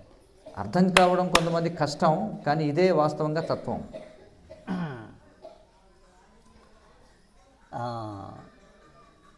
आप प्रकृति के वश में हैं, आपको ये शरीर छोड़ना ही होगा. మీరు ప్రకృతి వశంలో ఉన్నారు కాబట్టి మీరు ఈ శరీరాన్ని వదిలిపెట్టాల్సిందే. ठीक है, मान लिया आपने अपनी आधुनिक उपकरणों से जीने के लिए बड़ी अच्छी व्यवस्था कर ली. సరే అనుకుందాం, మీ ఆధునిక ఉపకరణాల వల్ల మీరు జీవించడానికి మంచి సౌకర్యాలను ఏర్పాటు చేసుకున్నారని. लेकिन प्रकृति आपको जीने नहीं देगी. కానీ ప్రకృతి మీరు ఎన్ని సౌఖ్యాలు ఏర్పాటు చేసుకుని మిమ్మల్ని బతకనివ్వదు. आपको मरना ही होगा. ఎందుకంటే మీరు మరణించాల్సిందే తప్పనిసరిగా. और मृत्यु के बाद आप एक दूसरा शरीर మరి धारण మరణించిన करेंगे. తర్వాత మళ్ళీ మనం మరొక శరీరాన్ని స్వీకరించాల్సిందే. तो इस शरीर में एक अच्छा इलेक्ट्रिक लैंप, इलेक्ट्रिक बल्ब प्राप्त करने के लिए आप इतना कठिन परिश्रम करते हैं. మరి ఈ జీవితంలో మీరు ఒక విద్యుత్ బల్బును తయారు చేయడానికి మీరు ఇంత కఠినంగా మీరు ప్రయాస చేస్తున్నారంటే, और फिर अगले जीवन में प्रकृति के नियम के द्वारा आपको कुत्ते का शरीर मिल जाता మరి है. ఇంత మీరు కష్టపడి ఒక విద్యుత్ బల్బును తయారు చేస్తున్నారు, కానీ తర్వాత జన్మలో మీకు ప్రకృతి యొక్క ఆదేశం చేత మీకు కుక్క జన్మ లభిస్తుంది. तो इससे क्या लाभ हुआ? మరి దీనివల్ల ఏం లాభం వచ్చింది మీకు చెప్పండి. तो देखिए बहुत महत्वपूर्ण चीज़ है. కాబట్టి ఇది చాలా చాలా మహత్వపూర్ణమైనటువంటి విషయం, ఇది అర్థం చేసుకోండి. इलेक्ट्रिक बल्ब का कॉस्ट क्या है? మరి ఒక విద్యుత్ బల్బు యొక్క ధర ఎంత? 50-100 rupees. Nowadays LED, LCD, so many So many. Varieties. नहीं, वो उसका प्राइस कॉस्ट नहीं है, गलत. आपको नहीं पता उसका कॉस्ट क्या है. దాని యొక్క ధర ఏమిటో మీకు తెలియదు వాస్తవానికి. उसका कॉस्ट है कुत्ता बनना अगले जीवन में. ఆ విద్యుత్ బల్బు యొక్క ధర ఎంత అంటే వచ్చే జన్మలో కుక్కగా మారడం, అది దాని ధర. ये उसकी रियल छुपी हुई कॉस्ट है, हिडन कॉस्ट. ఇది దానికి గోప్యంగా ఉంచబడినటువంటి ధర అదన్నమాట. పై కనిపించే ధర మీకు తెలుసు. हम लोगों को ढंग से मूल्य देखना नहीं आता. మనకి సరైనటువంటి విధంగా దాని మూల్యం తెలుసుకోవడం రాదన్నమాట మనకి. ऐसे हर चीज़ के पीछे जो भी सुविधा है उसकी बहुत बड़ी कीमत हम लोग चुका रहे हैं. ఏవైతే సౌకర్యాలను మనం పొందుతున్నామో దాని వెనక కనిపించినటువంటి ధర దాచిపెట్టబడింది అనమాట. आज हम लोग यूरिया और पेस्टिसाइड डाल के ओ उत्पादन बढ़ गया, डबल हो गया. మనం ఏమనుకుంటున్నాం, ఈ రోజుల్లో పురుగు మందులు వేసి యూరియా చిమ్మి ఆహా ఉత్పాదన పెరిగిపోయింది అనుకుంటున్నాం. पहले साल का 50,000 मिलता था, अभी हमें साल का 1 लाख मिलता है. పూర్వం మాకు సంవత్సరానికి 50,000 లభించేది ఇప్పుడు సంవత్సరానికి 1,00,000 రూపాయలు లభిస్తుంది అనుకుంటాం. और फिर उसकी वजह से कुछ साल के बाद कैंसर हो गया, ఆ తర్వాత కొన్ని సంవత్సరాలు క్యాన్సర్ వస్తుంది. और कैंसर में 10 लाख रुपए चला गया, క్యాన్సర్లో ఏమవుతుంది, 10 లక్షల రూపాయలు ఖర్చు పెడతాం. और आदमी का जीवन भी चला गया. అంటే జీవితం కూడా అయిపోయింది దాంతో పాటు. तो क्या फायदा हुआ? ఏం ప్రయోజనం వచ్చింది చెప్పండి. ओ अभी हम बैलगाड़ी से 1 घंटे में 5 किलोमीटर जा पाते थे. ఇప్పుడు పూర్వం మనం ఏమిటంటే ఎడ్ల బండి మీద గంటకు 5 కిలోమీటర్లు వెళ్ళగలిగేవాళ్ళం. अभी कार से हम 1 घंटे में 100 किलोमीटर जा सकते हैं. ఇప్పుడు కారులో గంటకి 100 కిలోమీటర్లు వెళ్ళొచ్చు. लेकिन एक्सीडेंट हो गया तो सब केवल 100 किलोमीटर में यहाँ से सीधा यमलोक जा सकते हैं. కానీ యాక్సిడెంట్ అయిందనుకోండి 100 కిలోమీటర్లు కాదు గంటలో యమలోకానికి కూడా వెళ్ళిపోవచ్చు మనం. तो ऐसे हमें विचार करना चाहिए. हर आधुनिक सुविधा के पीछे बहुत बड़ी कीमत है जो हम चुकाते हैं. కాబట్టి మనం అర్థం చేసుకోవాలి, ఇలా ప్రతి ఆధునిక సౌకర్యం వెనుక మనం చూడకుండా దాచిపెట్టబడినటువంటి అత్యంత గొప్ప మూల్యం మనం చెల్లించుకోవాల్సి ఉంటుంది. लेकिन ये जो पूंजीपति हैं, पॉलिटिशियन हैं, ये इसके दुष्परिणामों को बाहर नहीं आने देते हैं, क्योंकि उनको पैसा कमाना है. अगर ये हम लोग मूर्ख नहीं बनेंगे तो फिर उनको पैसा कैसे मिलेगा? కానీ ఈ రాజకీయ నాయకులు ఎవరైతే సిద్ధాంతకర్తలు వీళ్ళు ఎవరైతే ఉన్నారో ఈ విషయాలన్నీ కూడా వాళ్ళు బయటకు రానివ్వరు అనమాట. ఎందుకంటే ఈ విషయాలన్నీ కూడా బయటకు వచ్చినాయి అనుకోండి వాళ్ళు డబ్బులు సంపాదించుకోలేరు వాళ్ళు.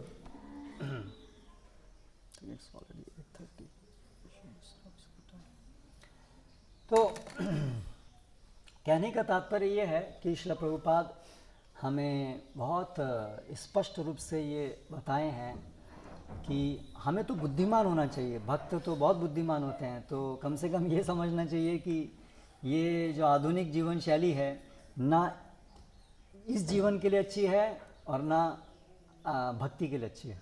కాబట్టి మనం అర్థం చేసుకోవాల్సినటువంటి చాలా ముఖ్యమైన విషయం ఏంటంటే, ఎందుకంటే మనకి మానవ జన్మ ఇవ్వబడింది, మనకి బుద్ధి ఇవ్వబడింది. పైగా భక్తుడు అనేవాడు ప్రతి విషయాన్ని ఆలోచించాలన్నమాట. భక్తుడు అనేవాడికి బుద్ధి ఉండాలి.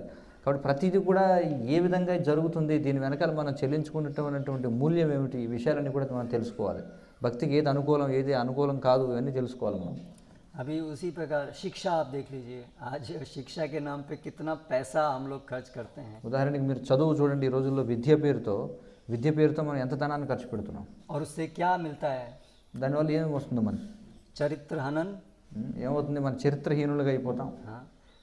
డ్రగ్స్ और कितनी सारी बुरी आदतें, सब మాదక ద్రవ్యాలు, అన్ని రకాల చెడుల వాటిలన్నీ కూడా నేర్చుకుంటున్నాం. पोर्नोग्राफी एडिक्शन, అలాగే అశ్లీల దృశ్యాలు చూడడం, దానికి అలవాటు పడిపోతున్నాం. और पूरा जीवन हम लोगों का व्यर्थ हो जाता है. మరి పూర్తి మన జీవితం అంతా కూడా వ్యర్థమైపోతుంది దీనివల్ల.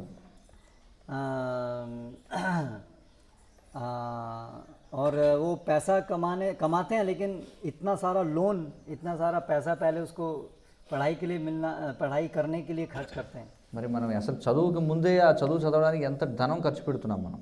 तो 50 लाख रुपए खर्च करके जॉब मिला, उसके बाद फिर जॉब सिचुएशन बदल जाती है, जॉब चला जाता है. 50 లక్షలు ఖర్చు పెట్టి మనం ఏదో చదువుకుంటాం, తర్వాత ఏమవుతుంది, ఉద్యోగం వచ్చే నాటికి పరిస్థితులు మారిపోతాయి, అన్నీ అవకతవకలు అయిపోతాయి, తలకిందులు అయిపోతుంది పరిస్థితి అంతా. तो आर्थिक स्थिति बड़ी अननेसेसरी जटिल बना दिया है. కాబట్టి అనవసరంగా ఈ ఆర్థిక స్థితిని జటిలం చేసేసారనమాట. और आज की शिक्षा केवल अर्थ के लिए ही रह गई है. కాబట్టి మన యొక్క ఈ ఆధునిక ఈ వర్తమానపు విద్య ఏదైతే ఉందో ఇది కేవలం సంపాదన కోసమే తయారు చేశారు. लेकिन वास्तव में ये अर्थ के लिए तो इतनी समस्या नहीं होनी चाहिए. सामान्यतः बच्चे अपने पिताजी के साथ रहते हुए खेल में ये सब कार्य सब सीख जाते हैं. కానీ ఈ సంపాదన కోసం మనం ఎంత కష్టపడాల్సినటువంటి అవసరం లేదు. సాధారణమైనటువంటి పిల్లవాడు తండ్రితో పాటు అలాగే ఉంటే ఆడుతూ పాడుతూ జీవన విధానాన్ని జీవన వృత్తిని పొందేస్తాడు. अब देखिए यहाँ पर जो बच्चे हैं वो सब 15-16 साल की उम्र में वो अपना परिवार को पालन करने के लिए सब तैयार हो जाते हैं. ఇక్కడ మీరు చూడండి 15-16 సంవత్సరాలు కలిగినటువంటి పిల్లలందరూ కూడా వాళ్ళ కుటుంబాన్ని పోషించుకోవడానికి సమర్థులైపోతారు. ఇక్కడ वो स्कूल नहीं गए, ఎందుకంటే వాళ్ళందరూ కూడా బడికి వెళ్ళలేదు. ఇక్కడ ఉన్న వాళ్ళు ఎవరు కూడా పిల్లలు कोई पैसा खर्च नहीं किया, 1 రూపాయి కూడా వాళ్ళు ఎవరు విద్య పేరుతో ఖర్చు పెట్టలేదు. ठीक है.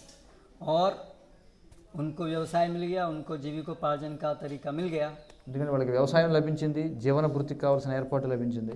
और वो बिल्कुल स्टेबल है, पक्का है, वो कभी अनएम्प्लॉयमेंट, कभी वो जॉब छूटेगा नहीं. వాళ్ళు చాలా స్థిరంగా ఉన్నారనమాట. వారికి ఎప్పుడు కూడా నిరుద్యోగ సమస్య అనేది రాని రాదు, వాళ్ళ ఉద్యోగం పోయేది కాదు ఎప్పటికీ. कोई चिंता नहीं है जॉब छूट जाएगा क्या होगा, नहीं. ఉద్యోగం పోతుందో ఏమిటో ఉంటుందో ఉడుతుందో అనే చింతనే లేదు అసలు. तो ये भगवान की व्यवस्था बड़ा सरल है, लेकिन हम उसे अननेसेसरी व्यर्थ में उसको बहुत जटिल बनाए. కాబట్టి ఇది భగవంతుని ఏర్పాటు, చాలా సులభమైనటువంటి ఏర్పాటు, కానీ మనం అనవసరంగా దాన్ని జటిలం చేసుకున్నాం. तो ये सब चीज़ें सामान्यतया कई बार हम लोग नहीं सुनते हैं, लेकिन ये भक्तों के लिए और सबके लिए जानना जरूरी है. కానీ సాధారణంగా మనం ఇలాంటి విషయాలన్నీ కూడా మనం ఎప్పుడు వింటూ ఉండడం, కానీ సామాన్యులకు అలాగే భక్తులకు కూడా ఈ విషయాలన్నీ కూడా తెలుసుకోవడం, వీటిని అర్థం చేసుకోవడం అనేది చాలా ముఖ్యం. शहर में किसको रहना चाहिए? అసలు పట్టణాల్లో ఎవరెవరు జీవించాలి? शहर में किसी को नहीं रहना चाहिए. పట్టణాల్లో వాస్తవానికి ఎవరు జీవించకూడదు. लेकिन अभी शहर हैं, కానీ మరి పట్టణాలు ఉన్నాయి కదా మరి. इसलिए प्रचार करने के लिए जो फुल टाइम प्रचारक हैं वो लोग शहर के लोगों को शहर से निकालने के लिए वहाँ रह सकते हैं. అందుకే ఎవరైతే పూర్తిగా ప్రచారానికి అంకితమైన వాళ్ళు ఎవరైతే ఉన్నారో వాళ్ళు పట్టణంలో ఉన్న వారిని పట్టణాల నుంచి బయటికి పంపడం కోసమే వాళ్ళు పట్టణాల్లో జీవించాలి. या जो लोगों की परिस्थिति ऐसी है कि वो चाहते हुए भी शहर से नहीं निकल सकते हैं तुरंत, लोन है इत्यादि, तो विवशता की वजह से रहना पड़ सकता है. కానీ కొంతమంది వెంటనే బయటపడలేరు, ఎందుకంటే అప్పులు ఉంటాయి, అప్పులు తీర్చాలి, ఇవన్నీ కూడా ఉంటాయి. అందుచేత వాళ్ళకి ఇంకా వేరే ప్రత్యామ్నాయం లేకపోవడం వల్ల వాళ్ళకి పట్టణాల్లో ఉండాల్సి వస్తుంది. किंतु सबको प्रयास करना चाहिए, सोचना चाहिए मैं क्यों शहर में हूँ, क्या मैं यहाँ से छोड़ के ऐसे प्रकल्प में नहीं जा सकता हूँ. మరి ప్రతి ఒక్కరు కూడా ఆలోచించాలి, నేను ఎందుకు అసలు పట్టణంలో జీవించాలి, నేను ఈ విధమైనటువంటి వాతావరణానికి ఎందుకు నేను వలస వెళ్ళకూడదు అని. और अगर मैं नहीं जा सकता हूँ तो मेरे बच्चे को कैसे वहाँ पर डायरेक्शन दें जिससे कि अगली जनरेशन यहाँ से हटके ऐसे प्रकल्पों में जा पाए. సరే, మన తరంలో మనం వెళ్ళలేకపోయినా మన ఆలోచన ఎలా ఉండాలంటే కనీసం తర్వాత తరం వాళ్ళు, నా పిల్లలు ఎవరైతే ఉన్నారో వాళ్ళు కూడా ఈ నగరపు విధానంలో ఎందుకు ఇబ్బంది పడాలి, వాళ్ళ జీవితాన్ని మనం మెరుగుపరుద్దాం, వాళ్ళనైనా మనం పంపుదామని ఆ విధంగా ఆలోచించాలి. जो आज समस्या हम झेल रहे हैं बच्चे उससे भी ज़्यादा विकट समस्याएं फेस करेंगे. ఎందుకంటే ప్రస్తుతం మనం ఈ నగర జీవనం వల్ల ఏవైతే సమస్యలు ఎదుర్కొంటున్నామో మన తర్వాత తరం వాళ్ళు, మన పిల్లలు అంతకంటే జటిలమైన సమస్యలు ఎదుర్కోబోతున్నారు ఖచ్చితంగా. तो प्रभुपाद जी की ऐसी इच्छा है कि हर एक केंद्र से कनेक्टेड कोई ना कोई कुछ ना कुछ फार्म కమ్యూనిటీ ऐसी होनी चाहिए. కాబట్టి శ్రీల ప్రభుపాదుల వారి యొక్క కోరిక ఏమిటంటే ప్రతి ప్రచార కేంద్రానికి ఈ విధమైనటువంటి వ్యవసాయ సముదాయం అనేది అనుసంధానమై ఉండాలనేది ఆయన కోరిక. उसी प्रकार से एक और बड़ा विषय है, आज स्त्रियों का जो स्वाभाविक कार्य है, घर के कार्य, ये आधुनिक सभ्यता में वो घर के कार्य करने की जगह सब स्त्रियों को प्रेरित किया जाता है सब फैक्ट्री में जॉब करें. అయితే మరొక విచారకరమైనటువంటి విషయం ఏమిటంటే స్త్రీల యొక్క సహజ స్వభావం ఏదైతే ఉందో గృహిణులుగా ఉండడం అనేది, కానీ వాళ్ళు గృహంలో చేసేటువంటి పనులు చేయనివ్వకుండా వాళ్ళు కూడా వెళ్ళి కర్మాగారాల్లోనూ లేకపోతే కార్యాలయాల్లోనూ వాళ్ళు బలవంతంగా పనిచేయాల్సి వస్తుంది. ఆ విధంగా వాళ్ళ సహజమైనటువంటి ప్రవృత్తిని వాళ్ళు వినియోగించలేకపోతున్నారు. आज उनको प्रेरित किया जा रहा है कि आप घर में बंद के मत रहो, जेल में बाहर निकलो, स्वतंत्र है ना, पुरुषों की तरह से कार्य करो. స్త్రీలందరికీ ఏమని దుష్ప్రచారం చేస్తున్నారంటే మీరందరూ కూడా ఇళ్లల్లో ఉండకూడదు, మీరు జైల్లో ఖైదీల్లాగా ఉండిపోకూడదు, మీరు బయటికి రావాలి, స్వతంత్రంగా దేశాన్ని ఉద్ధరించాలి అని చెప్తున్నారు. तो ज़्यादातर स्त्रियां फिर कैसे क्या कार्य कर रही हैं? మరి ఆ విధంగా స్వతంత్రురాలే ఈ స్త్రీ బయటకు వచ్చి ఏం వెళ్ళబెడుతుంది చెప్పండి. तो अभी मैं ट्रेन में जा रहा था तो एक स्त्री आई वो चाय बेचने के लिए.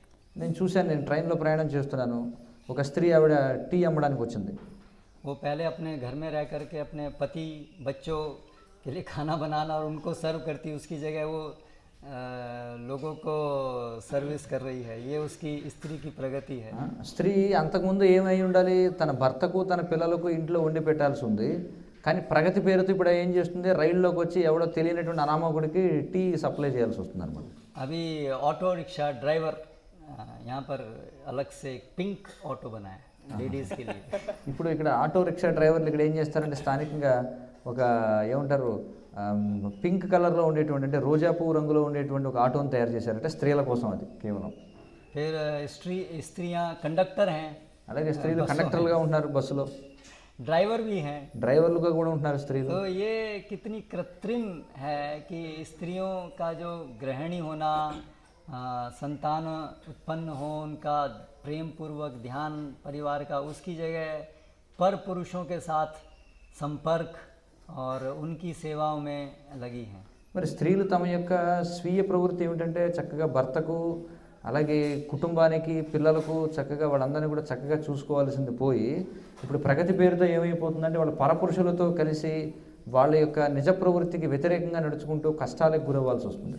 इसलिए विशेष रूप से जो युवक युवतियां हैं, ముఖ్యంగా యువతులు ఎవరైతే ఉన్నారో, యవ్వనంలో ఉన్నటువంటి వాళ్ళు ఎవరైతే ఉన్నారో उनसे बड़ी विशेष अपेक्षा है, वो सोचें गंभीरता से कि इस पागल आधुनिक सभ्यता के भाग नहीं बन करके उनके पास शक्ति है, जीवन है, वे लोग ऐसे प्रकल्प में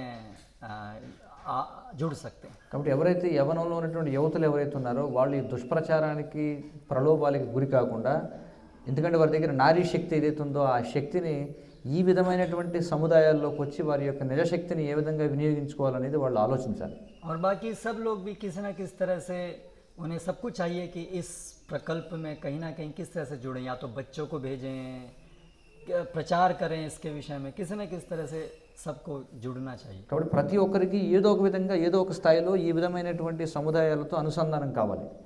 तो यहाँ पर अभी हम समाप्त करते हैं. कोई प्रश्न अगर किसी का है तो पूछ सकते हैं. మరి ఇంతటితో ఈ చర్చను నేను ఇప్పుడు పరిసమాప్తం చేస్తాను. ఎవరికైనా ఏమైనా ప్రశ్నలు సూచనలు ఉంటే చెప్పవచ్చు. Hare Krishna. Hare Krishna. One comment Prabhu. While we're coming we got down in Baroda. So Baroda, it's already raining. We are rushing for autos. So we have to reach the temple. So every male auto wala, he is taking 4 or 5 members. But one lady auto wala came. Come on, 2 extra members. You come and sit. I will take. And he told her, no, better leave. It's okay. No, I'm telling you. Why are you afraid? Come on, sit here. He's dragging people and taking. Sit near. Yeah.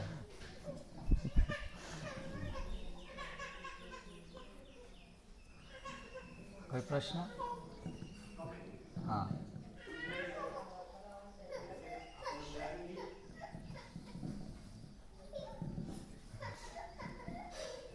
आपने उदाहरण दिया कि बैलगाड़ी में जाने में बहुत समय लगता था, अभी कार आ गई तो हम जल्दी जाएंगे. तो जल्दी जाएंगे तो समय बचना चाहिए. लेकिन अगर पूछा जाए कि जो कार में जा रहे हैं कि आपके पास समय है, पहले वाले जो बैलगाड़ी में जाते थे उनके पास समय था, जो कार में जा रहे हैं उनके पास समय नहीं, तो फिर समय कैसे बचा? वो एक खाली मूर्ख बनाया है खाली. Yes. We're stuck in traffic. ఇక్కడ ఒక విషయం చెప్తున్నారు. ప్రభు ఏమంటున్నారంటే పూర్వం ఎడ్ల బండి మీద వెళ్ళేవారు, గంటకు 5 కిలోమీటర్లు వెళ్ళేవారు. ఇప్పుడు కారులో వెళుతున్నారు, గంటకి 100 కిలోమీటర్లు వెళ్తున్నారు. మరి గంటకు 100 కిలోమీటర్లు వెళితే సమయం మిగలాలి కదా. మరి కారులో వెళ్ళేవాడి దగ్గరికి వెళ్ళి మనం ఏమన్నా అడిగామనుకోండి, వాడు సమయం లేదంటాడు. కానీ వాస్తవానికి చూస్తే ఎడ్ల బండి మీద వెళ్ళేవాడి కంటే కారు మీద వెళ్ళేవాడికి సమయం మిగలాలి, కానీ దానికి వ్యతిరేకంగా జరుగుతుంది. అంటే సమయం ఎక్కడ మిగిలినట్టు మరి? बड़े बड़े शहरों में जो ये ऑफिस टाइम होता है, उसमें कार की जो मैक्सिमम स्पीड है वो बैलगाड़ी से भी कम है. పెద్ద పెద్ద నగరాల్లో ఎప్పుడైతే ఉద్యోగులందరూ కూడా వాళ్ళ యొక్క కార్యాలయాలకు వెళుతుంటారో ఆ సమయంలో కారు యొక్క వేగం ఎడ్ల బండి వేగం కంటే తక్కువ ఉంటుంది. तो मर्सिडीज़ कार 50 लाख की कार लेके और बैलगाड़ी से 20 लोग जा रहे हैं. 50 లక్షలు పెట్టి మెర్సిడీస్ కారు కొనుక్కుంటాడు, కానీ ఆ సమయంలో మాత్రం ఎడ్ల బండి కంటే తక్కువ వేగంతోనే వెళ్లాల్సి ఉంటుంది. और उसमें हॉर्न एंड पोल्यूशन वो सब మరి దీనికి తగినట్టు మళ్ళీ హార్న్లు కొడుతుంటారు, మళ్ళీ అంత కాలుష్యం ఇవన్నీ కూడా. और उसका मेंटेनेंस Maintenance. हर दिन 1-2 घंटा, మరి तेल, उसका साफ सफाई. అంతేకాకుండా ఆ కారుని పోషించడానికి రోజుకు 2 గంటలు పడుతుంది అనమాట. దాన్ని శుభ్రం చేసుకోవాలి, దానికి ఆయిల్ మార్చాలి, ఇవన్నీ కూడా ఉంటాయి. దానికి కూడా ఇన్సూరెన్స్ కట్టాలి. ఇన్సూరెన్స్ కూడా కట్టాలి దానికి. yes. श्रुति सुख, just happiness only in hearing. కాబట్టి శృతి సుఖం అని చెప్పి అంటారు. అంటే ఇవన్నీ వినడంలో చాలా గొప్పగా ఉంటాయి అనమాట, ఆనందంగా ఉంటుంది. No real happiness. కానీ వాస్తవికమైనటువంటి ఆనందం ఏమీ లేదు.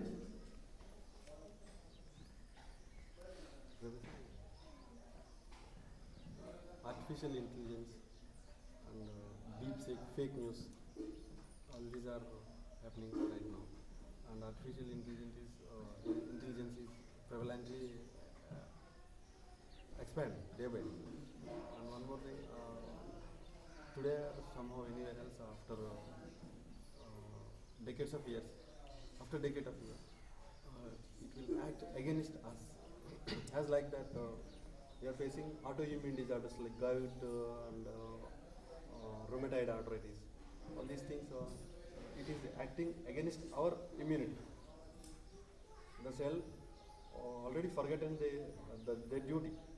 Like that, robotic technology or artificial intelligence or anything else, what you are saying that now you are developing very prevalently, it is acting against us as like that autoimmune disorder. So what is the question? How to curb this? I mean, prevent this. How to prevent this? So translate the question. ఇక్కడ ఒక ప్రశ్న వేస్తున్నారు ఏమిటంటే మనకి కొన్ని అంటే మన రోగనిరోధక శక్తి మన వ్యవస్థ మీదే వ్యతిరేకంగా పనిచేయడం వల్ల వచ్చేటువంటి వ్యాధులు కొన్ని ఉన్నాయి. ఉదాహరణకి కీళ్లవాతం కావచ్చు, గౌట్ లాంటి వ్యాధులు ఏవైతే ఉన్నాయో ఇవన్నీ కూడా మన రోగనిరోధక శక్తి మన వ్యవస్థకి వ్యతిరేకంగా పనిచేయడం వల్ల వచ్చేటువంటి ఇబ్బందులు. ఇప్పుడు మరి మనిషి కృత్రిమమైనటువంటి మేధస్సు అనే దాన్ని తయారు చేస్తున్నాడు. కొన్నాళ్ళకి ఏమవుతుందంటే ఈ కృత్రిమమైనటువంటి మేధస్సు పెరిగి ఏ విధంగా అయితే మన రోగనిరోధక శక్తి వ్యతిరేకంగా రోగనిరోధక శక్తి మనకే వ్యతిరేకంగా పనిచేస్తుందో అలాగే ఈ కృత్రిమమైనటువంటి మేధస్సు కూడా మనకి వ్యతిరేకంగా పనిచేసేటువంటి అవకాశం ఉంటుంది కదా. మరి రాబోయే రోజుల్లో దీన్ని ఎలా అరికట్టాలని అడుగుతున్నారు. So to counteract this whole modern civilization, AI is just one component. This is what Srila Prabhupada's strategy is. ఇప్పుడు మీరు చెప్పేటువంటి కృత్రిమ మేధస్సు అనేది ఏదైతుందో, ఆర్టిఫిషియల్ ఇంటెలిజెన్స్ అనేది ఏదైతుందో ఈ ఆధునికమైనటువంటి నాగరికతలో ఇది ఒక చిన్న అంశం మాత్రమే. కానీ శ్రీల ప్రభుపాదుల వారు మనకి ఒక ప్రణాళిక ఇచ్చారనమాట వీటన్నింటినీ కూడా సమూలంగా నిర్మూలించడానికి. Srila Prabhupada told us that we need to Srila Prabhupada ने कहा कि हमें आवश्यकता है कि हम एक वैकल्पिक जीवन शैली दिखाएं, उदाहरण प्रस्तुत करें. శ్రీల ప్రభుపాదుల వారు ఏమంటున్నారంటే దీనికి పూర్తిగా భిన్నమైనటువంటి ఒక జీవన విధానాన్ని మనం జీవించి చూపాలి ప్రపంచానికి అని చెప్పి అంటున్నాం. केवल बोलने से ज़्यादातर सामान्य लोग उसको समझ नहीं सकते, उसको अपने जीवन में ला नहीं सकते. ఊరికే మనం నోటితో చెప్పడం వల్ల, ప్రచారం చేయడం వల్ల జనం దాన్ని తమ జీవితంలోకి తీసుకొని దాన్ని ఆచరించలేరు. सामान्य लोगों के लिए हमें उदाहरण दिखाना होगा. సాధారణమైనటువంటి జనులకు మనం ఉదాహరణ చూపించాల్సి ఉంటుంది. तो इसलिए अगर इस प्रकार के कई प्रकल्प बनेंगे और सक्सेसफुल पूरी तरह से विकसित होंगे तो फिर उसको देख करके धीरे धीरे लोग को समझ में आएगा कि ये कर सकते हैं. కాబట్టి ఈ విధమైనటువంటి సముదాయాలు ఇంకా ఎక్కువ సంఖ్యలో మనం ప్రారంభించాలి. ఆ విధంగా జనులందరూ కూడా దీన్ని ఉదాహరణగా చూసి ఓహో మనం కూడా చేయొచ్చు అన్నమాట, ఇదేం అసంభవం కాదనేది తెలుసుకుంటారు. और फिर कुछ शक्तिशाली नेतागण भी इसको गंभीरता से ले सकते हैं और फिर उसके द्वारा बड़े स्तर पे इस जीवन शैली को अपनाया जा सकता है. మరి కొంతమంది శక్తివంతులైనటువంటి నాయకులు ఎవరైతే ఉంటారో వాళ్ళు ఈ ఉదాహరణను చూసి వాళ్ళు కూడా దాన్ని తీసుకొని పెద్ద ఎత్తున దీన్ని అందరికీ కూడా ప్రోత్సహించేటువంటి అవకాశం ఉంటుంది. అప్పుడు మనం మార్పు తీసుకురాగలుగుతాం సమాజంలో. तो इस तरह से हम लोग अपने से आरंभ करें और धीरे धीरे इस योजना के द्वारा अगर भगवान की इच्छा हुई, जब भी हुई तब ये संभव होगा. కాబట్టి క్రమక్రమంగా మెల్లమెల్లగా ముందు మన నుండి మనం ప్రారంభిస్తే మెల్లగా అది పెద్ద ఎత్తున మనం చేయగలుగుతాం కొన్నాళ్ళకి భగవంతునికి ఇచ్చ అయితే. लेकिन हम अपने जीवन में तो उससे बच ही सकते हैं. यहाँ पर आइए, आपको AI की ज़रूरत नहीं है, उसकी ज़रूरत नहीं है, तो तुरंत हम तो कम से कम उसके दुष्प्रभाव से बच सकते हैं. కానీ ఇతరుల సంగతి పక్కన పెడితే కనీసం ముందు మనమైతే బాగుపడతాం. ఇక్కడికి వస్తే ఇక్కడ ఏ అవసరం ఉండదు, ఎలాంటి వాటి పట్ల ఏమీ మనకి అవసరమే లేదు కదా. एनीथिंग एल्स और कुछ? ఇంకేమైనా ఉన్నాయా, ఎవరైనా చెప్పాలనుకుంటున్నారా?